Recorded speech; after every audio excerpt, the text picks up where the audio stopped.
surely something is wrong in the church. There are millions of people in the churches who have no shepherd. Nobody who cares for their soul. We had a remarkable incident in the city where I lived some time ago, and it was a real eye-opener. I learned that an older couple in the church had come to service on Sunday morning. Then they went home, had their lunch, but didn't clean up after themselves. And the husband took a gun and shot his wife through the head, and then shot himself through the head. So the next week, I had the gall to say, we pretend that we're a Christian church, and that we care for one another, that we're loving. But in this church, there was an elderly couple in such distress that after Sunday morning service, they went home and engaged in a dual pact of suicide. Now, there's something wrong when we don't care enough about each other to know who is hurting and who is doing well. Well, you would have thought I had said something evil. I came under huge attack, and in a short time was simply put out of the church for calling attention to the fact that we didn't really care enough about one another to really know where things were at. But the Lord did something wonderful through that. For I was attacked immediately at the end of that meeting, and I went home sure I had said the right thing, but saddened by the evil spirit that was stirred up as a result of that truth. Anyway, the Lord used that agitation in my own spirit to bring about a concern. So throughout Sunday afternoon, I was struggling with a situation. My wife had somehow, in the course of things, met a student at the college. She had invited him to our home perhaps 6 times or so. And that afternoon, as I was struggling with this issue, it dawned on me. We've extended American hospitality to this boy from Nigeria, but not what could be called true Christian fellowship. So late in the afternoon, I sought out my wife and I said, Maggie, I've been very agitated about our friend Tunji. I feel very deeply we need to have him here quickly, and we need to extend to him Christian fellowship. Well, she said, I bet you mentioned that. He's been on my mind all afternoon. Well, I said, get right away on the phone and see if you can reach him. Well, she did, and came on Tuesday.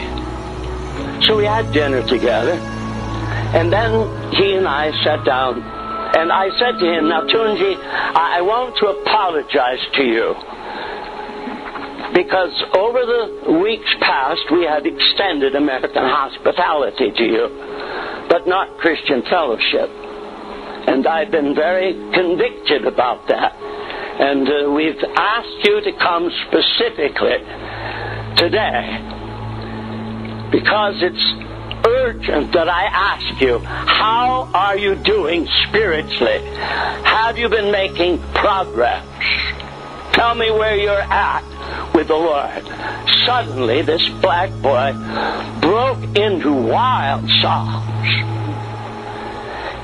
Seated in this swivel rocking chair, the whole chair began to vibrate and shake. He was sobbing with such tremendous passion, and he kept a wail going that it took me quite a while to figure out. Finally, I understood what he was saying. No man cares for my soul. He said that over and over. Finally, he had calmed down a little bit, and I was able to ask him, now, what is the meaning of this awful wail? He said, I came from my own country a year and a half ago. At the time I left home, I had memorized something like 600 hymns. I had 4 stated seasons of prayer every day. He said all the time I was singing or whistling or humming and thinking about the Lord. But he said, since being in Wheaton, I have lost track of God. I have forgotten all the hymns that I memorized. I have not prayed at all for weeks. I have gone to every faculty member under whom I've studied and asked for help. And none of them ever did anything except pat me on the back and say, you're just feeling homesick. And he said, on Sunday, I determined to finish my life off.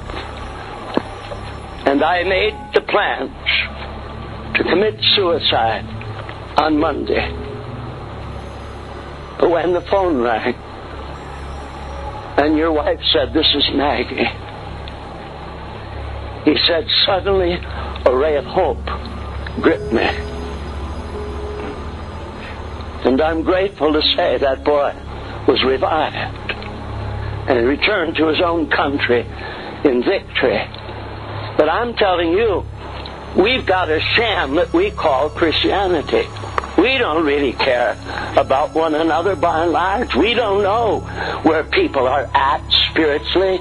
We can have people all around us who are sinking under the weight of sin.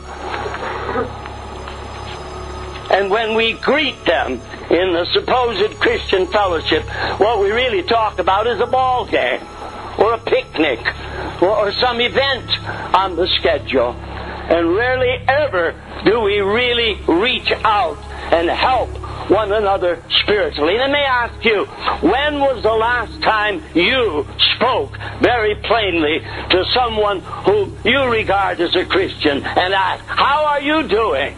Have you been making progress? Is everything right between you and the Lord?